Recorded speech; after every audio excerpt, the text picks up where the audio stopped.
All right, everyone. It is Friday, and you know what that means. It's time for Manufacturing E-Commerce Success.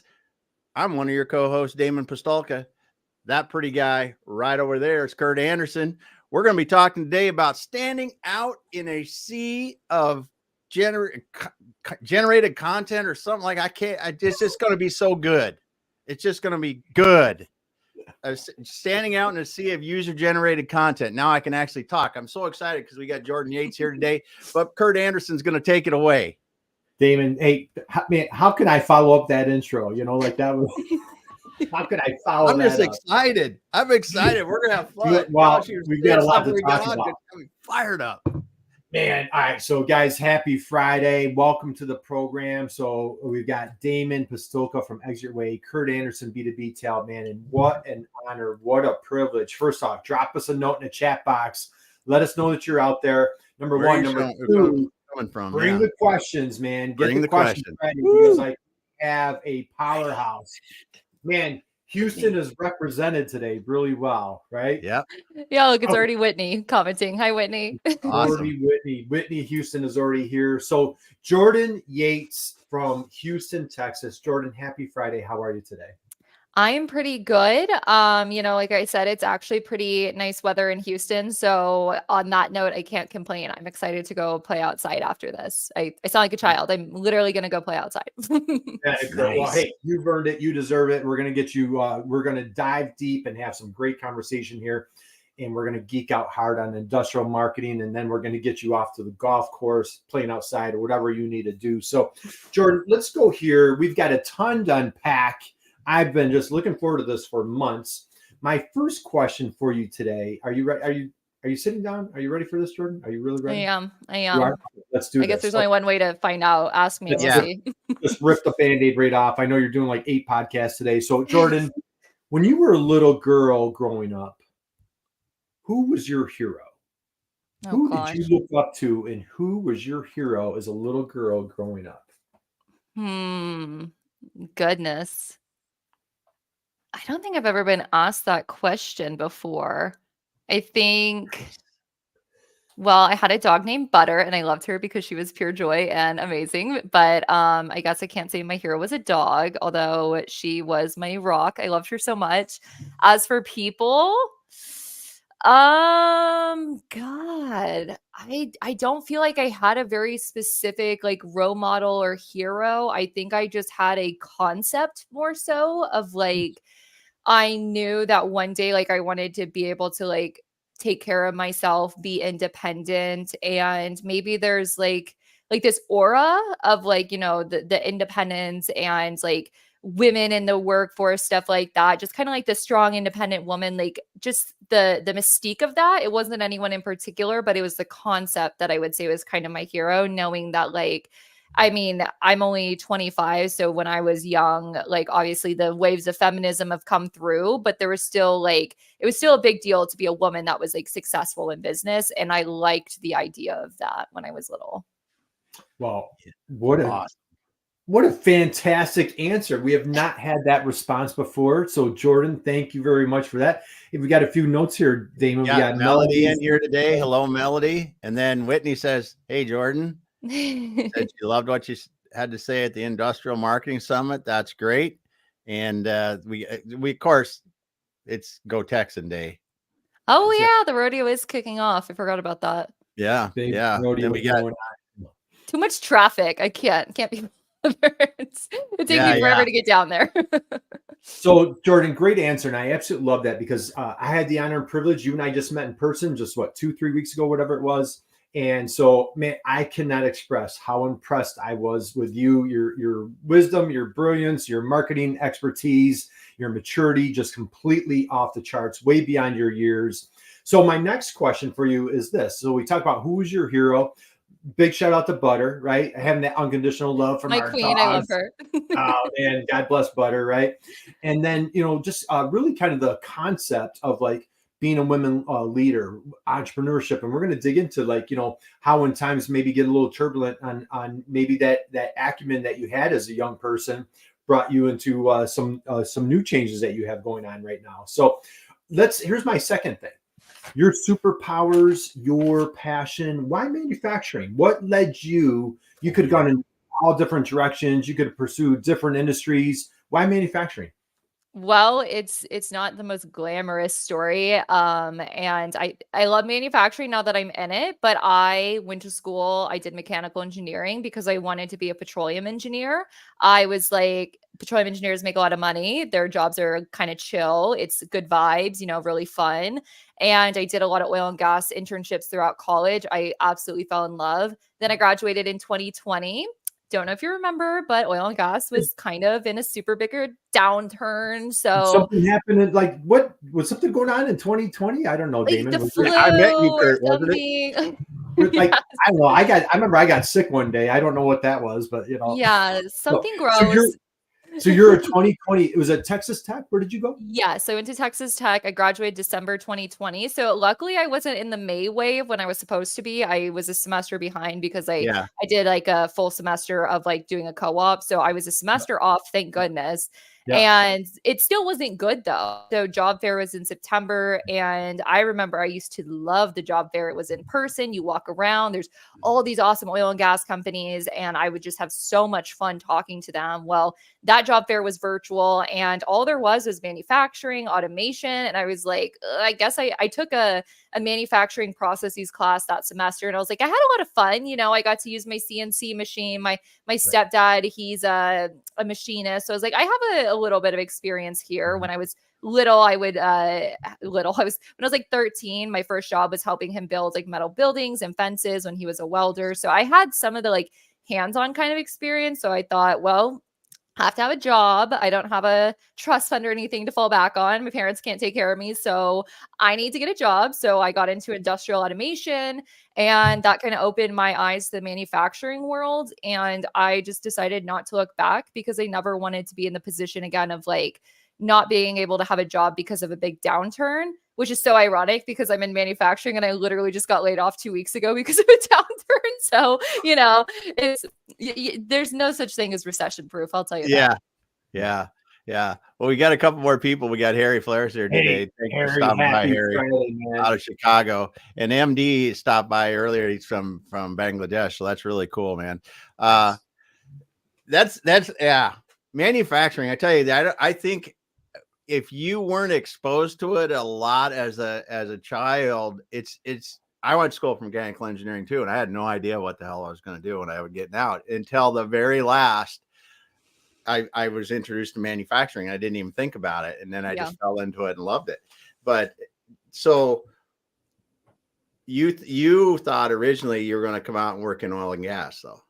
Yeah, I was supposed to be just like petroleum engineer, get my cubicle, live my best life, get the 6 figures, and then nope, it didn't happen. So, and I like 6 months in when it started picking back up again, like May 2021, I thought about it, but I was like, I made this shift. I just want to kind of see it through. And I realized it was probably only about 6 months in when I started getting a lot of traction on LinkedIn.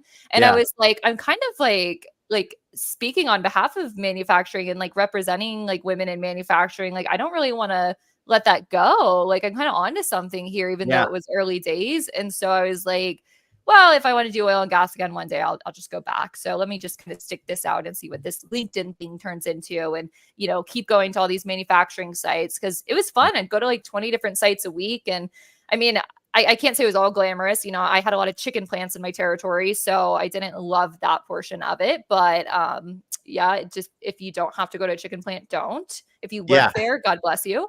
You're doing the most.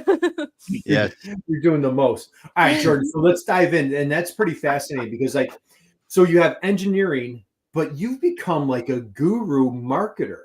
How does somebody like if you had engineering in your DNA, or like you're going to college, like I want to do this engineering thing, you get out of college, and I used to do like I had a social media intern program years ago, and I was like pleading with the college kids to get into LinkedIn. They're like, oh, LinkedIn's for old people like you, Curt.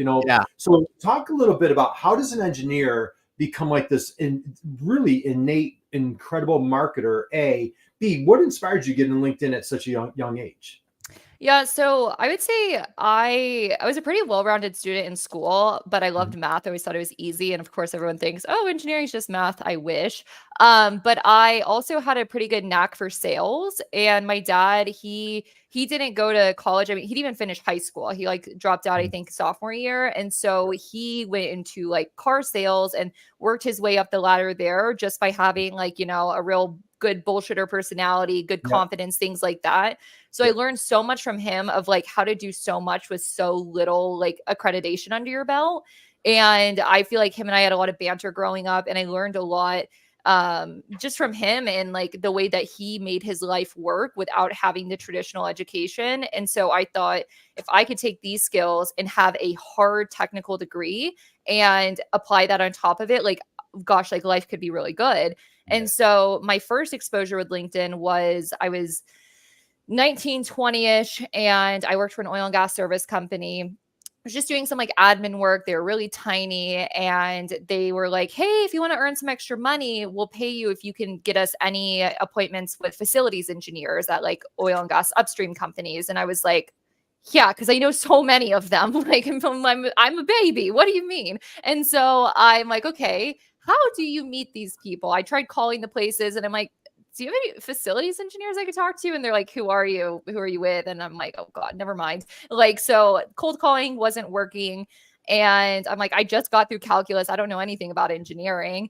And so I don't know how I heard of LinkedIn, but I did. And so I got on there, made a profile, and realized, oh my God, like you could figure out exactly who you want to talk to if you type in like facilities engineer and then you filter by oil and gas, filter by Houston or Denver, whatever. And so within like a couple weeks, I set us up an entire appointment of like 20 places to go in Denver. And my boss took me from Lubbock up to Denver. We went up there for the week and we just like smashed through a whole bunch of appointments, and then got to the point where I was like, okay, I got the hang of this. Set up a week in Houston. He let me go to Houston by myself and pitch the company, which in retrospect, I don't know what he was thinking. Like, how, like, could you imagine this like college student shows up and they're like, "We want you to spend millions of dollars with us." Like, Yeah. insane. Yeah.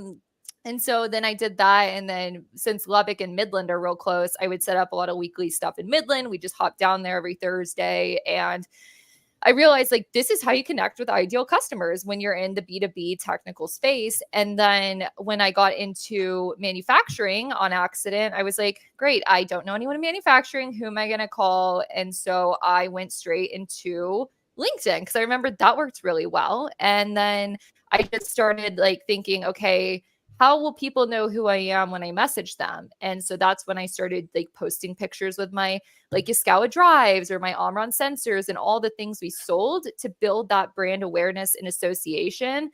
And I think in those early days, I'm not going to say I'm like a pioneer or anything because, you have like Ali G and Nikki and like all those people who are doing so much. But like, I would post a picture with my VFD and be like, look how cute this is. Like, don't you guys love it? Who loves VFDs? And I just don't think anybody was taking a silly approach and like making people laugh with it. And I think that kind of got me a lot of traction of starting the whole making technical content fun and relatable. So I'm actually writing an ebook right now. Here's my shitty printing of it, technical content creation and implementation guide, where I basically just did a giant brain dump of everything I know about making content. And like you could see over here on my wall, just insanity of all my ideas. And I'm like, people always ask me, how do you do it? And I'm like, let me just write it all down. And if you guys can find use for it, then you can. If not, don't make fun of me for being bad at writing. I love it. So that's that. Man, all I right. love it. Damien, we got a couple comments you got to pull up here, right? Jordan should go into comedy. She's so funny, off the cuff, effortless, absolute. Man, my cheeks are hurting right now. You better message that to my boyfriend. He always says he's funnier than me. I don't believe it. Oh, you know what? We're gonna take a poll. Tell Yeah. boyfriend we're taking a poll to see who's funnier. And hands down, we're out voting for Jordan. So Yeah. All right. Jordan, tons to unpack here. As a matter of fact, I'm going to give a reference. I think maybe it was a month or two ago. You put out a post, and I think you had food delivery to your home. Do you remember that? And a dog came up. Was that Oh you? my God, yes. So I have a Rottweiler, and my family absolutely loved your post. Can you tell everybody what this post was? Yeah, so I have a Ring doorbell, which I need to charge. I just remember that's been dead for like a week. And sometimes I let it stay dead because then my boyfriend doesn't know I'm getting so many packages. But sorry, back to what I was saying. I get my groceries delivered by HEB because I'm a busy girl and I hate grocery shopping. And I was out of town that day and I ordered the groceries for my boyfriend because I'm like, don't want him to be hungry. He's, how's a man going to take care of himself when I'm not here? So I ordered them and I get his favorite lunch meat sent to the door. And I like literally, it was like 7:28 or something. And at 7:31, I get like another Ring notification. Someone's at your door. I'm like, great. He's grabbing the groceries. No, it is this big old dog. And you could see when the grocery guy was dropping the groceries off, this dog's like in the background behind him. And then within minutes comes up and it steals all the lunch meat off the porch and just like steals one of the dog's bones because I have dogs now and like steal a bone and all the lunch meat. And he's like, well, what am I supposed to eat for lunch? And I'm like, I don't know. I was out, I can't remember where I was at the time. I was somewhere, but it was so funny because I'm like the likeliness of catching on camera. I'm like, this feels like the stuff I see on like Facebook and Instagram of those like funny stories. And you're like, no way that happens. It does. Yeah. Well, So it's a random dog from the neighborhood that came up and ate the lunch meat. Yeah, and I also like posted on the Ring doorbell app and I was like, did someone lose their dog? Like he's not hungry anymore. I could tell you that. So, and nobody like claimed it. They were just like, this is so funny. And I'm like, but seriously, did someone lose their dog or is this just like what he does? Yeah. It was absolutely like, and she broke it down, Damon. It's hysterical. Like she did like the play-by-play. Like, yeah, hey, here's the delivery. My food that I ordered came up to, and you see the dog like lurking. It's like this big Roddy, like lurking in the background. Like, well, who does this dog belong to? And then Jordan does a clip, and then she's doing like the play-by-play. It's like we're watching a baseball game. Dog comes in, takes into the bag, takes lunch meat, and then he's gone. As a dog lover, I was happy for him. I was like, good for you going after what you want. Like that's like really good meat for a dog. Like I bet he had a good day. That's just awesome though. I mean, that A, it's just a funny story, but B, then to take it like you did and put it into a post is incredible. And that's the thing, Jordan, is like, you and I, we had connected, kind of going back and forth. I knew you were speaking at the Industrial Marketing Summit. Damon and I sponsored the summit. And so we were bringing speakers on. And so, I saw your post and like a lot of people be like, hey, this isn't Facebook. You shouldn't post things. But like that made a common connection for you and my family. Like my whole family watched that video. And because we have a dog that looks just like that and we're dying, we're laughing. So like I felt a connection to you. So I want to go back to something else you said. You said your dad was, BSer, the car salesman, but dad was probably great at was building relationships. Mm-hmm. And I feel like, when we say like, hey, we're a good social media person, we're a good marketer. I think you're a good I think to be a good marketer, you need to be a good relationship builder. Talk a little bit about like kind of like how you've built up your LinkedIn audience, your clientele. Like, let's go there. Yeah, I think it's just like the transparency is big. I guess it's a thing that people just like want to be really polished and look really good because they think like, oh gosh, someone would only spend their money with like a professional. So, you go do the like really fancy cameras, you put all this money into production and like they script everything because they want everything to come out well and they want to look really smart and on top of their stuff. And to me, maybe it's because like I'm not the smartest person ever. Like I just don't find that relatable. I don't feel like it's something that sticks out. And so my approach, even when I was selling stuff or when I wasn't selling stuff, was like, I just want it to be relatable because I want to feel like a person that you can come up to and talk to.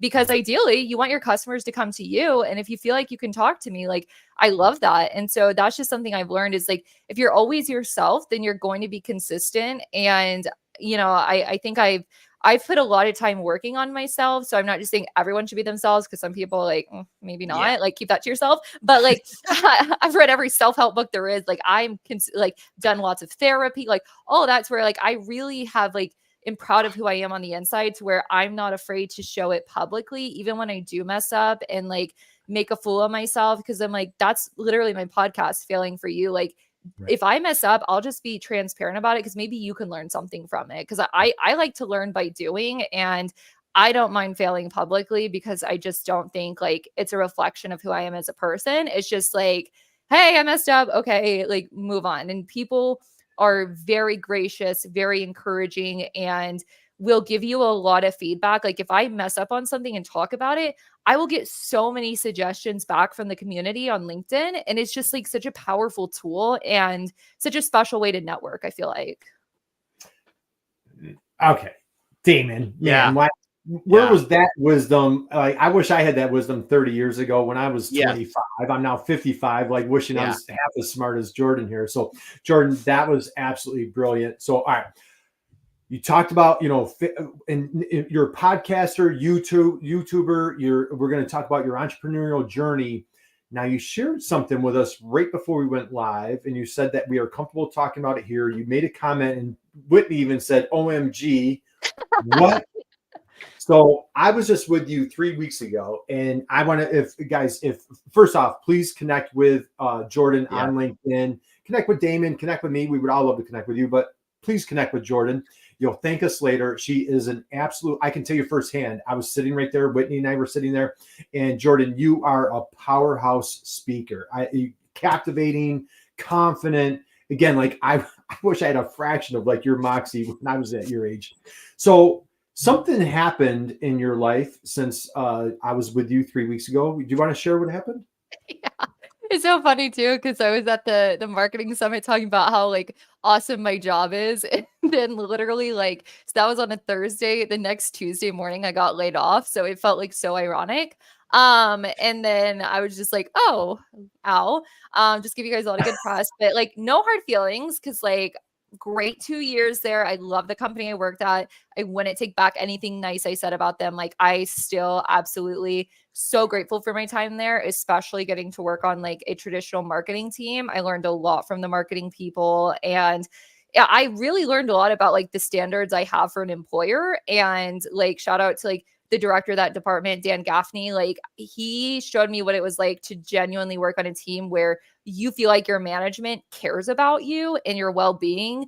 And they really pushed like caring about us as a person more than like our work output. But then that, ended up making our work output better. So it was great. But, I don't have a full-time job anymore, but thank goodness for my business. So I'm not just like SOL. So that's fun.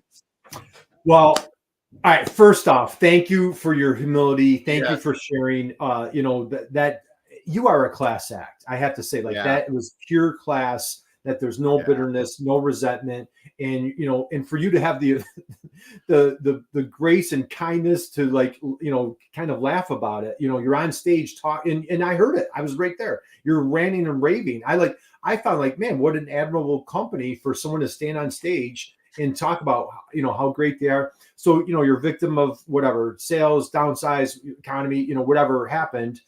Tuesday you come in. Now, when you and I met in person, I want to tell everybody, man, if you are looking for marketing assistance, this Jordan Yates Marketing is your person. So if you are a manufacturer out there, you need some help with marketing, we have your person right here. And so, Jordan, I walked away from you blown away. I'm like, Dana, and I was going to talk about it on the show. I'm like, this person is working basically like 2 full-time jobs. I'm like, she's going to retire by the time she's 40. I'm like, she's going to be a CEO of some massive company. You and I are going to probably try to get a job working for her. So I'll definitely consider you. Oh, thank you, Jordan. I don't know. You might be a bad judge of character if you went that route, but I'm just teasing. But I want to please share. Okay. So again, 3 weeks or a month ago, you started the side hustle, which turned into a really prominent business while you're also working a full-time job. Talk a little bit 3 weeks ago, or what was your life? How did you start your new business? How was that managing that time with your full-time job? Yeah. So something I always stress is I worked remotely. So by having in my mind, I've worked jobs where I drove an hour both ways and I'm just exhausted at the end. In my mind, if I am not driving somewhere for a job, that's just time back I have to be productive doing something that I love. And you could use it as time for other things. And maybe if I were more of a fun young person, I'd be going out to bars and then sleeping in and things like that. But unfortunately, I'm incredibly lame. So I instead am I'm just going to start a business. And so it was one of those things where it kind of, I don't want to say fell in my lap because I worked for it, but end of 2022, I had people start to reach out to me saying, hey, like your videos are pretty fun about technical stuff. And like, that's kind of weird. I've never seen that. Could you do that for us?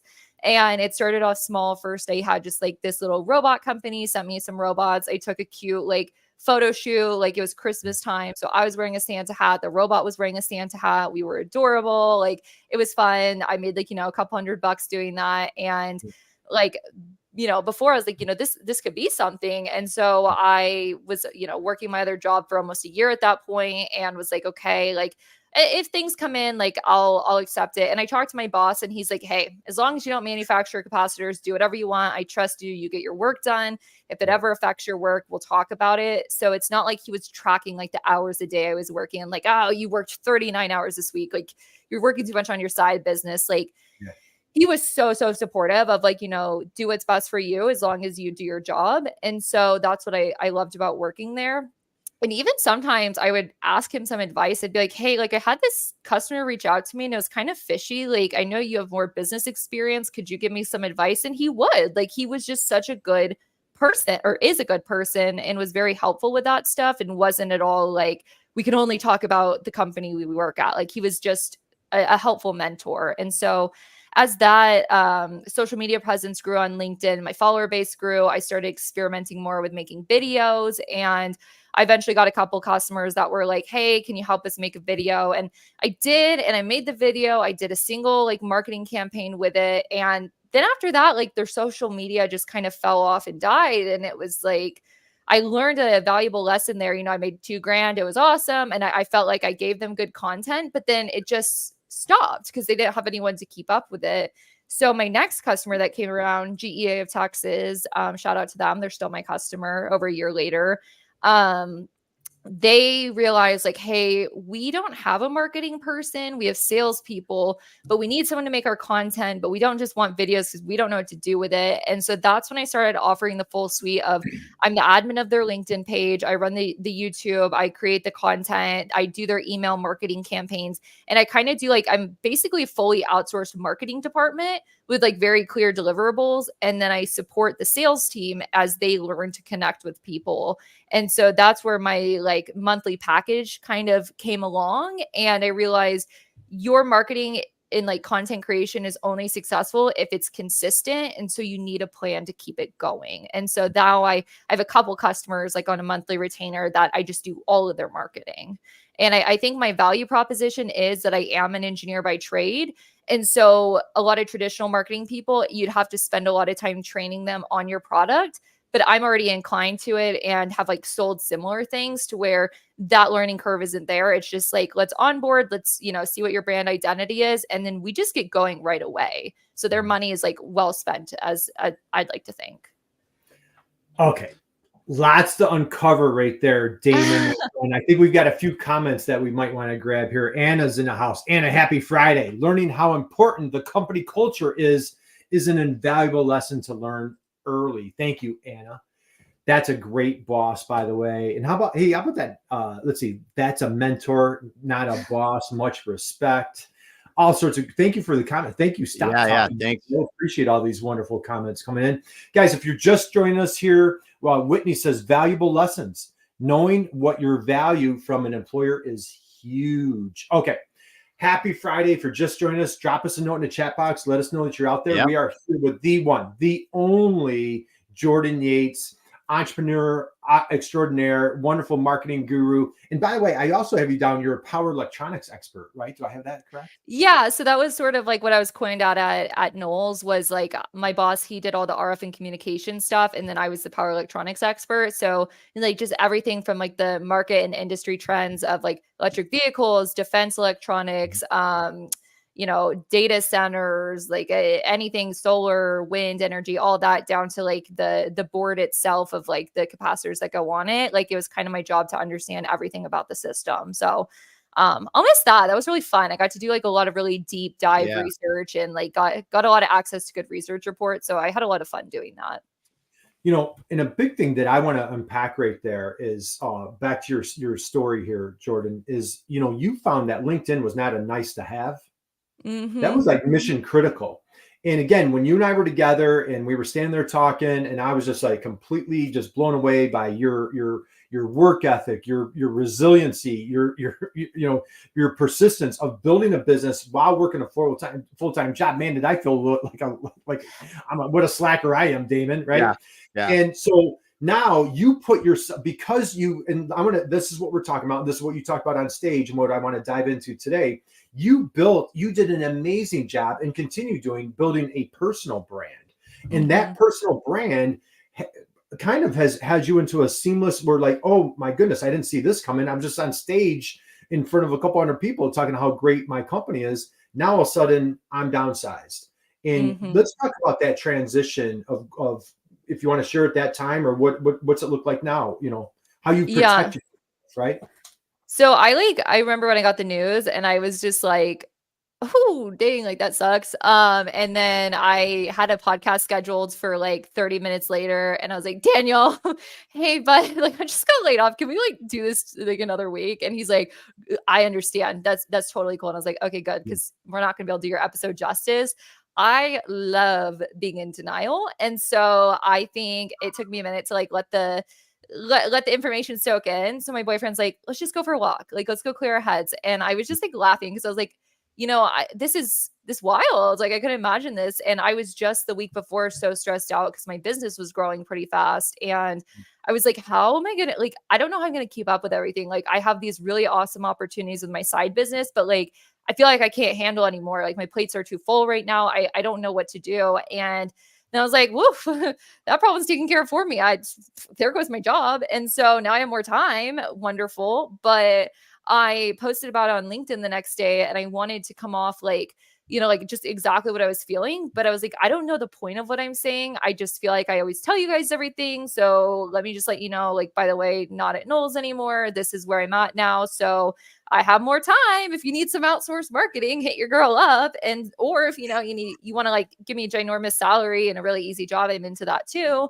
And so I just had so many people like pouring in with positive support, being so nice about it. And then it was funny because I got a lot of, oh no, I just saw you at the summit last week. Are you okay? And I'm like, yeah, I'm like a little embarrassed, but like, it's fine.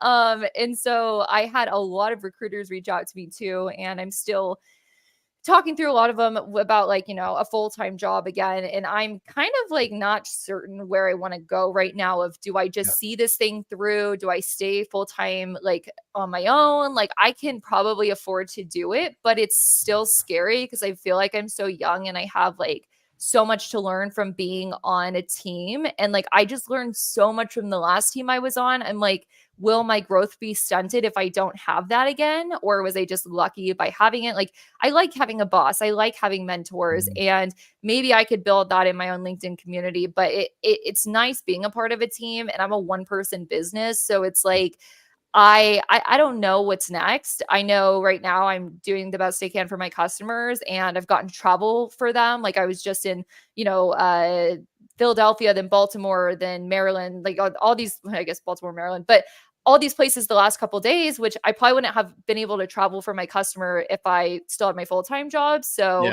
yeah, honestly, I don't know. I think if I get a really, really good offer and it's flexible, I'd be totally willing to like start another full-time job, but I would just need to like, make sure all my customers are taken care of and like, streamline my processes a little bit because I'm in the middle of onboarding some new ones. So I don't know what I want. I'm just kind of like working hard with what I have and seeing how things shake out. And if something comes across my desk they can't pass up, then, we'll talk kind of thing. Excellent. All right. So yeah, man, is this good? All right, Damon, we've got a couple of questions. We got some questions. Yeah, I was going to say that. Before we get, and I want to be super mindful of those questions. Let's grab those. But Jordan, I want to thank you for joining us today. Yeah. Thank you for sharing your vulnerability. Thank you for sharing this journey. And again, guys, if you're out there, you're working for a company, and this is what Jordan, I had the honor and privilege of being right there with Jordan, talking live with Nikki and Eddie Saunders and Chris Lukey. And you were talking about the importance of that personal brand. I just can't emphasize that enough of like, what a great job you've done to put yourself in this great position where now all of a sudden, like the job was in the way. And I did see that you were in Baltimore because I was thinking like, well, gosh, if if you still had your job, you probably could have gone to Baltimore and done some of these other things, right? But let's grab Stop Talking Milo has a question there, Damon. Let's start with that. So you talk about the importance of consistency. What's the most important thing you would say you need to get consistent in first?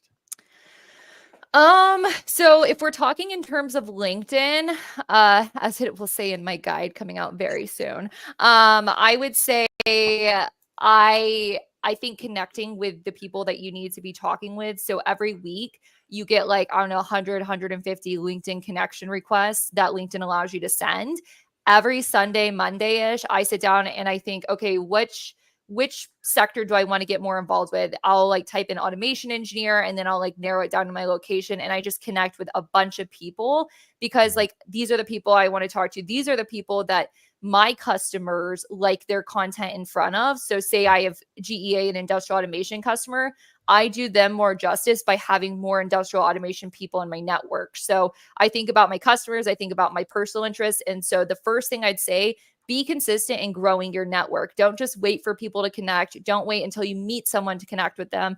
Connect first. And then if you want to build some personal brand awareness, just start posting and commenting. Like sometimes people overthink posting too much. And so maybe don't start there, but you could start by liking people's stuff, commenting, messaging, and just interacting. And that will get you some traction just by actually like putting yourself out there. But connect. Do not waste your weekly connections.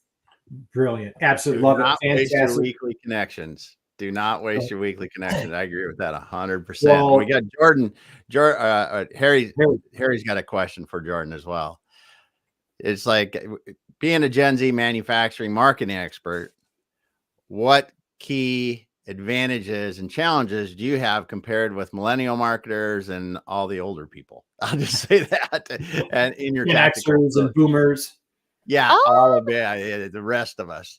I guess we can like, if we're just talking like stereotypical boomers, things like that, and like advantages there, I would say the way that I'm able to do so much is by utilizing a lot of technology and AI, and that I'm not afraid to try these things. Sometimes I notice with older generations, there'll be people that are like overwhelmed by the fact of like, oh gosh, like, I don't know if I trust this Chat GPT robot. I don't know if I want to do that. And it's like, I just test it all out and see what works and what doesn't. And I really think that it's helpful to use a lot of AI automation and all that as like a first draft. And then I put my like Jordan spin on it. But I think it helps if you are able to use a lot of different tools, because if not, then you're just like, what are we doing? Are we still sending mailers and stuff like that? Like, embrace that this generation is online and that a lot of like, buying is done online, like DigiKey, Amazon, all of that. There's so much buying happening online. So if you're not online, you might miss your chance to like be a part of their buying process.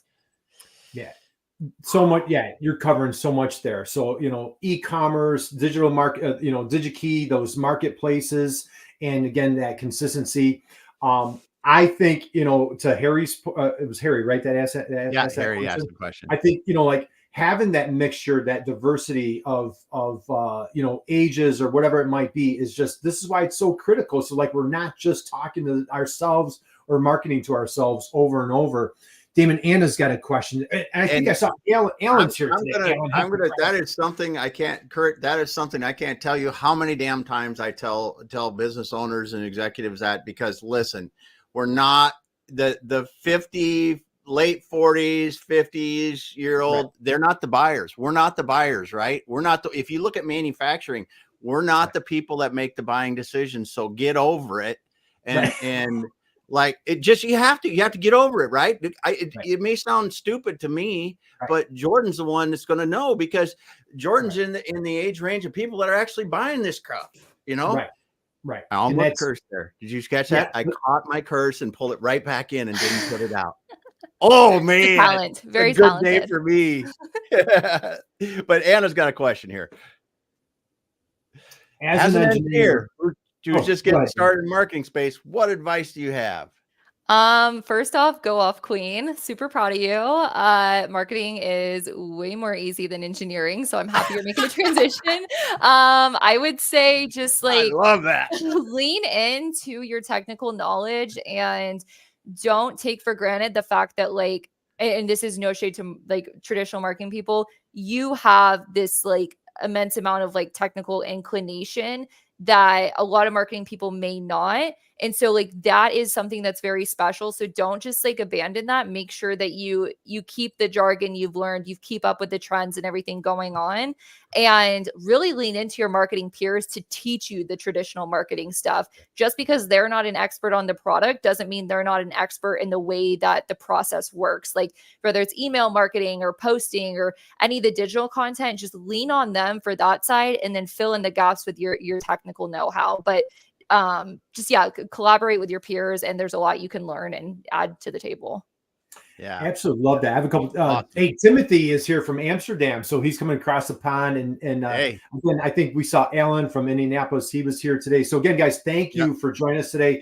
Happy Friday to everybody. We are here with Jordan Yates. If you're not connected with Jordan Yates, I strongly encourage you. I invite you. I implore you, connect with Jordan on LinkedIn. Yeah, you will thank us later. Damon, Melody has a I'm just gonna put that one up because that's the age-old question everyone asks. Yep.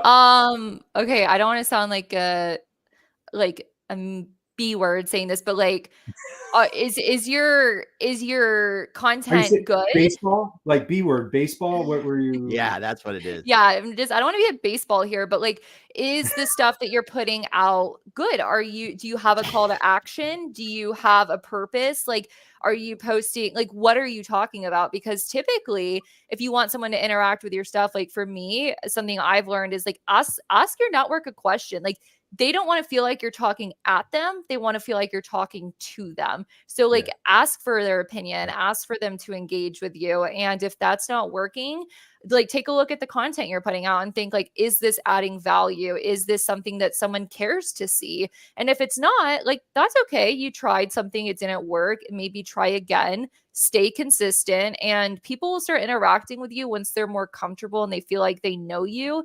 And that just takes a lot of just like consistency of putting yourself out there. Or you can message people directly and say, hey, will you check out this post? I'm really proud of it. I like what I had to say here. Can you let me know what you think? And if you like it, maybe make a comment or something. Like reach out to people directly if you're like algorithm isn't supporting the way that you're going about it right now. Yeah. And Whitney says something here it's my age old go-to when you want more content interaction with your content, engage with others first. And that just really, yes. And two, though, I don't want to take anything away from what you're saying, Jordan, because if you're just putting out, hey, look at my great product here, it's cool, you want to buy it, you aren't going to get any engagement. You just aren't. And you got to be, like you are, funny, and it's got to be something worth sharing. I had this conversation with a larger company earlier this week that they were wondering, well, we just don't get engaged in our social. I said, well, it's boring as hell. It's boring as hell. We're stuck in when your content is like that, you're stuck in friends and family land. Yep. And that is only friends and family are going to like or comment on it. And that's if you're lucky, right? And that's if you're lucky. Yeah. That's just because they're being polite. So, all right, let's go here. And hey, Damon, we've got a couple of comments. Looks like Stop Talking Milo is going to drop off. Thank you for have a great day. That was nice. I've got to go, but I'm so glad I dropped by. Here it is. Nothing but pure heat, feeling inspired. So thank you. Nice. Thank you. That was awesome. So Jordan, let's go here. So manufacturer out there, you are for hire. You are this new budding, booming entrepreneur. You are a marketing guru, engineer by trade. You really bring a lot of value to your clients. Share with folks when they meet with you, connect with you. What's it look like working with Jordan? Let's go through those early stages.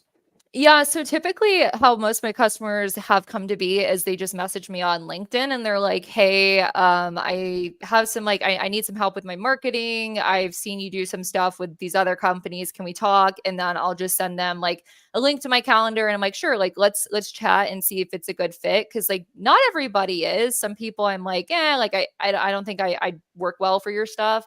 And so we'll usually take 30 to 40 minutes, just go through a discovery call and see like, can I help them? Do they want what I offer? Are you willing to pay my prices? Because, I always have the price conversation pretty upfront. It's like, things cost money. It is what it is kind of thing. Like, what's it worth to you? And in my opinion, if you're going to hire a full-time technical marketing person, like that could be a salary of 80 to 100K easily, or a traditional marketing person that you'd have to train for like 6 months, like maybe starting salary of 50K.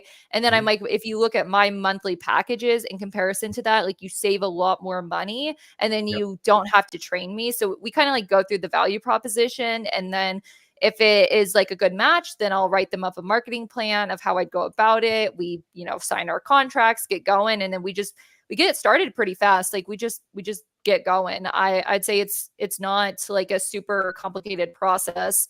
So yeah, if you're curious and you want to reach out, just message me on LinkedIn and we could set up a call. So let's go here, Jordan. If we've got a couple more, I know you're super busy and I want to be mindful of your time, but another question I'm dying to know. Manufacturer out there, maybe they've had no marketing whatsoever. I don't know. Have you ever seen one of those manufacturers? There's plenty out there, right? So let's say there's a manufacturer that has really just starting from scratch, zero. What like how, and like they need baby steps. They're an old guy like me. How do you kind of baby step, hold their hand to, like, what would be some of the first steps? What would be like a marketing 101 that you would advise? Get that baby out there. Pull out my table of contents. After you've done this. So yeah. Hey, that's my mom's favorite book right there. So basically my bread and butter right now, I'll just read you my table of contents. Please. Is literally like understand like what your customer base is and who your buyers are. I stick with B2B. I don't mess with B2C. I don't know that world. Like it's very oversaturated. I don't know how to help you there. So if you're B2B, typically LinkedIn and email marketing are the campaigns that you want to be on and the platforms you want to be on. I would say start by understanding LinkedIn very well. Kind of doing the 101. LinkedIn is amazing. They have so many training courses, so many different things that will teach you step by step how to do everything. Have your personal and your business page fully filled out. Just fully filled out your pictures, your bios, all of that. Make sure you look like a real person in a real business. Then you start with your content creation. I have like in here content creation for beginners, whether it's just a quick iPhone video, camera pictures, stuff like that. Then you have all this content. What do you do with it? Well, you can post it. You can embed it into an email marketing campaign. You can have your salespeople working on, posting pictures of things like, your products, them with the products, some like behind the scenes, get to know us, and just like making content and then having the plan to implement it. And then once you do that, just staying consistent and making sure that you have like kind of a point behind what you're doing. Like think through like, is someone benefiting from me putting this content out? Yes. Okay. Put it out and just keep being consistent. Like try to post 4 to 5 times a week, try to engage with your community, continue to build connections. And something that I've realized that not a lot of people utilize is if you are the admin on a business page on LinkedIn, every month you have 250 credit requests that you can send out to invite your connections to follow your LinkedIn business page. I cannot tell you how many of my customers or people I've met that either don't realize that's a thing or don't use all their connection requests a month. If I send out 250 requests that month and 100 people accept, I get 100 credits back and I can invite another 100 people. That way, like if you're not using those, like then you're not directly asking people to follow you. Like that's another thing. Like don't waste your connection requests. Like those are so valuable because maybe someone doesn't engage with your content right away, but if they see it for months, that brand awareness will stick in the back of their head. And that's marketing right there. Boom. Drop the mic right there. So yeah, Diane, hey Dan, happy Friday, my friend. I just talked to Diane this week. So happy. Yeah, Diane, you absolutely want to go back and catch this one. Consistency. That was like, I think if there's a big takeaway today, and I think back to Melody, thank you for joining us today. I think one thing to think about was like, what are we selling on a daily basis? I don't care. You're selling a widget, you're selling your service, you're selling your brain power. We're selling one word and one word only: trust. Right. And it doesn't matter what industry you're in. It doesn't matter what language you're speaking. It's like, do I trust you? It's like, Damon, we always talk about that know, like, trust. And Jordan, you're just doing an amazing job. We're going to start winding things down. Okay. So you get them going on LinkedIn company page. Let's get a little bit more sophisticated. Okay. How about the company? They have a little bit of marketing, but they really want to up their game. Any secret sauce, any Jordan Yates secret sauce that you want to share today?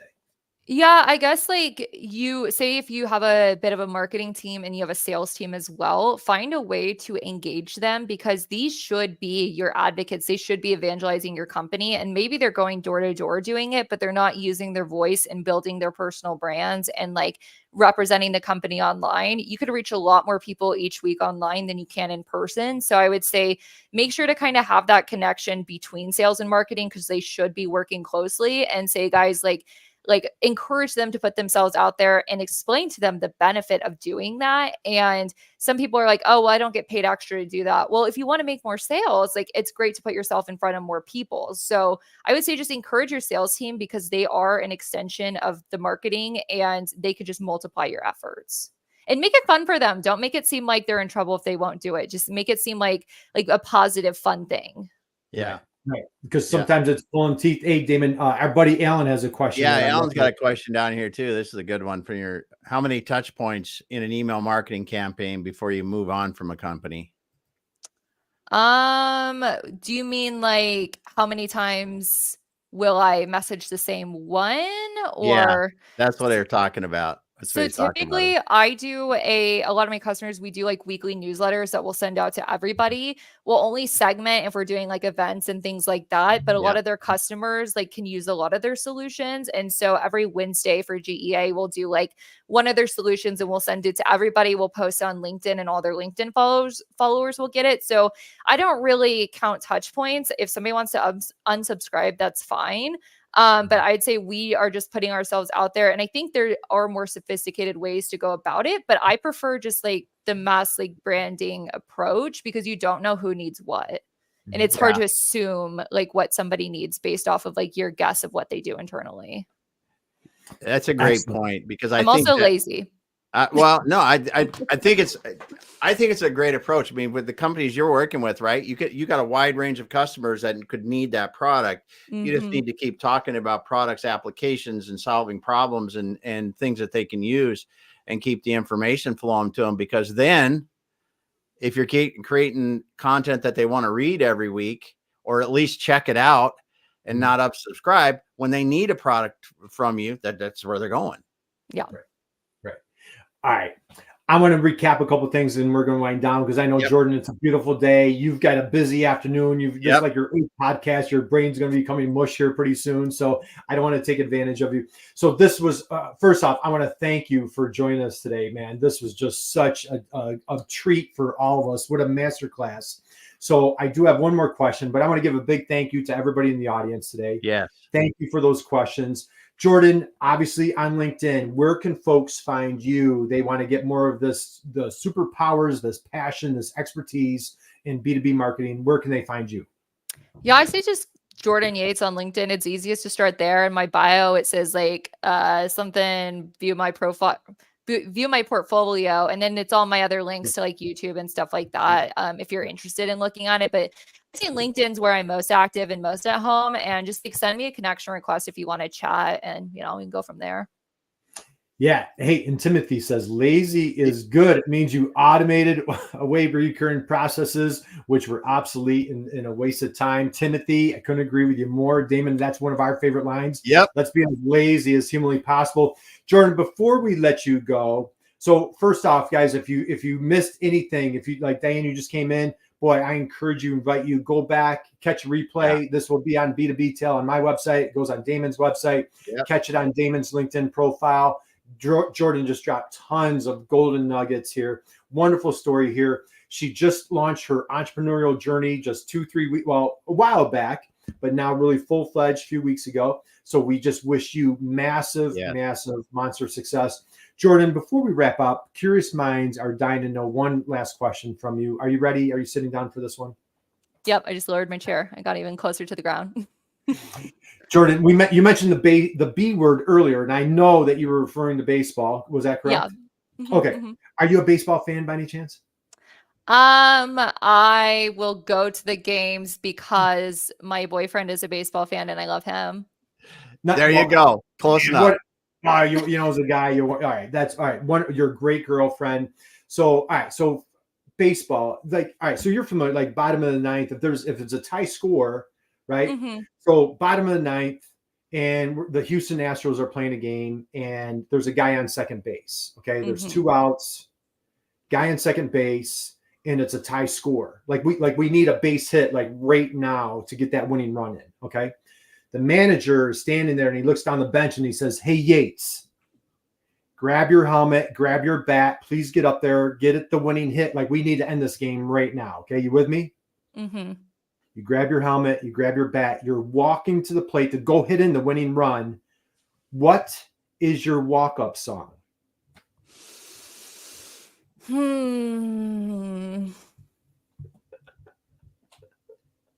It's hard because I don't listen to like a lot of music. I'm more of a podcast girl.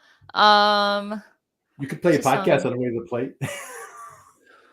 MFG eCommerce success. That's right. That's right. That's right. That's right. Yeah, listen to Curt and Damon Oh, on the way to the plate. You'll definitely get that Yeah. winning hit in, right? what's the one from Shrek? Somebody once told There you go. There you go. Yeah, I like that one. Right. Yeah. That's all right. And what's her name? It's like it's at the tip of my tongue. What's I know It's it's Sublime. I think it's Sublime that sings that. No, it's the other guys. It's I know what you're talking about. Oh, So yeah. from Shrek. You might have to pull that Yeah, up. For me. yeah. So, If you don't know I'll Shrek, that. then you're too young. that's right. You're way too young if you don't know Shrek. So, Jordan, thank you for playing our little game. Thank you for joining us today. Any last words of wisdom, parting thoughts for the crowd today? Every time somebody just tells me like you're a marketing guru, you know this and that, my response is always, I'm just a girl. I'm just a girl. And that means, I'm not anything incredibly special. I think I just kept trying stuff and waited until something worked. Like, I don't think I have like some special ingredients or like, I don't think I'm like incredibly smart or anything. And I say all this to say, not that I'm like just so humble, but I think anyone can do this stuff. I don't think it's like some gated special community to be a marketer. I just think that you just need to try and put yourself out there and be okay to fail and learn from your mistakes. And if you just keep trying, it should eventually work itself out. So yeah, just don't think like I'm on here telling you all this stuff and that like I'm just like so good at all this. I wasn't always. I just had to learn. So if you just take the time to learn and be patient with yourself, you can figure it out too. Awesome. All right, guys. Hey, let's give Jordan a huge standing ovation, round of applause. Jordan, thank you. We appreciate you. We applaud you. We commend you. We wish you massive success with your new business. Whatever your path takes you, we're here rooting you on. Guys, connect with Jordan, root her on as she gets into this new venture, kind of uncharted territory for her. Damon, what's the song? Was it All Star? Whitney, thank you very much. Yeah, that's what it All Star. It's All Star. Yeah. What was the band?